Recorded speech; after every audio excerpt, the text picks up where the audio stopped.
جمهور افريقيا مرحبا بكم في افريقيا نيوز في عدد 28 4 في كل الرياضات مع نهايه الاسبوع. البدايه بالفوت تواصل تحضيرات بصفه عاديه في الباركا استعدادا لمواجهه نجم المتلوي لحد الجاي. الجروب الكل في صحه جيده، عوده حسام حسن رمضان يتدرب تدريجيا ومازال باش يواصل برنامجه التاهيلي.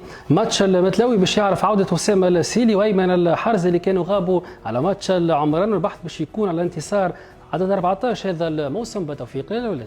مباراة نجم المتلوي لحساب الجولة السابعة ياب تم تعيينها نهار 1 مارس ماضي ساعة بملعب رادس. الحوار باش يكون عدد 24 في تاريخ المواجهات التاريخية في البطولة. 23 مباراة سابقة، 13 انتصار الافريقي مقابل 6 لنجم المتلوي و4 تعادلات، والمباراة تحمل عدد 12 في ضيافة الافريقي. 8 انتصارات لنا مقابل 3 تعادلات و42 هدف مسجل في 23 مباراة سابقة. نصيب الأكبر لنا ب 33 هدف مقابل 15 للضيوف. الموسم الماضي كان الانتصار في رادس بثلاثيه بسام اسرار في ادم قرب وغيث الزعلوني.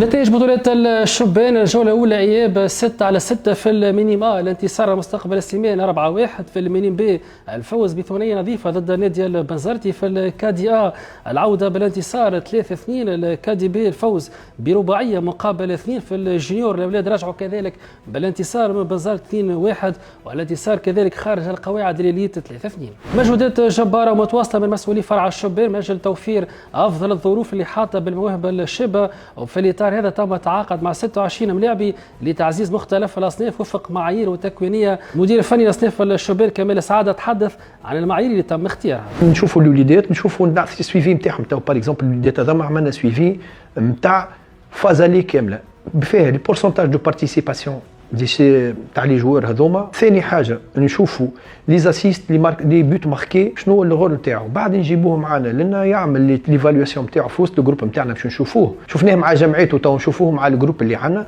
نعملوا له ثم دي تيست حتى تيست ميديكال باش نشوفوا صحته معناها لي اسكو نيا با دو بروبليم مسكولير ارتيكولير. بقيت الحوار مع سيد كمال سعادة تلقاو على الصفحه الرسميه للنادي. في الهوند الانتصار الاول في مرحله البلاي اوف خارج الديار قدام نادي سقيط الزيت.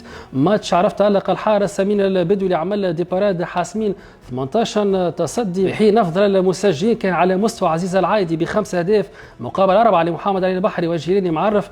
نجاعه هجوميه فاقت 59% في الماتش اللي جاي باش يكون ضد نادي كورتات بجمال بقاعة الجورجيني نهار الجمعة. بالنسبة للترتيب الحالي 9 نقاط الأولاد في الصدارة، فارق 2 نقاط عن صاحب المركز الثاني و4 نقاط عن صاحب المركز الثالث. بخصوص اللي صاير في حرب البلاغات والمراسلات فيما يتعلق بطاقم تحكيم مباراة ديربي العاصمة لكرة اليد في البلاي اوف، الهيئة المديرة كانت وجهت مراسلة أكدت فيها أن ثقتها التامة في كفاءة التحكيم التونسي وقدرته على إدارة أصعب وأكبر المواجهات بكل اقتدار، وأن الميدان هو وحده الفيصل. في المقابل وفي صورة تم تعيين طاقم تحكيم أجنبي فإنه لازم يكون بضمانات واضحة للحياد يتمثل في طاقم أوروبي دولي ذو خبرة في المسابقات الكبرى. والأهم من هذا الكل أنه نادي يؤكد التزامه بخوض الزوز مباريات بروح رياضية عالية. ديما مع الهوند والكبريات حققوا الانتصار في أولى جولات البلاي اوف خارج الديار قدام الجمعية النسائية بالمهدية. انتصار مهم لبناتنا اللي باش يكونوا معفات في الجولة الثانية، في حين الأسبوع القادم باش يواجهوا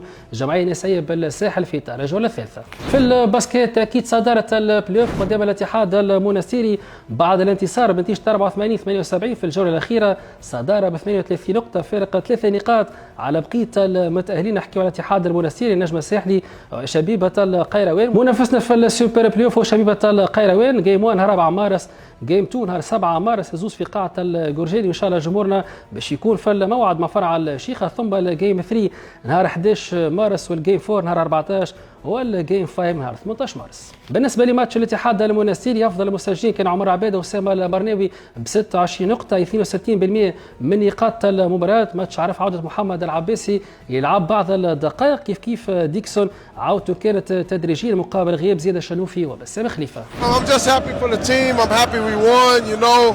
I had an injury and I've been coming back slowly, but I'm getting better each and every day. بدأتنا في الفولي حق والانتصار قدام اتحاد كارتاج الجولة الأخرى في المرحلة الأولى باش تجمعنا بالنادي النسائي بكارتاج الجمعة الجاي، وكان فريقنا تأهل رسميا للمرحلة القادمة من البطولة في المركز الثاني إلى حد الآن برصيد 17 نقطة خلف المتصدر النادي النسائي بكارتاج ب 27 نقطة. الافريقي نزوي مفاجآت، لكن قبل ما ننهي ندعو جماهير لاقتناء منتوجات النادي من خلال افريقيا موبيل. كل منتوج يتم اقتناؤه هو مساهمة مباشرة في دعم النادي الافريقي تعيش.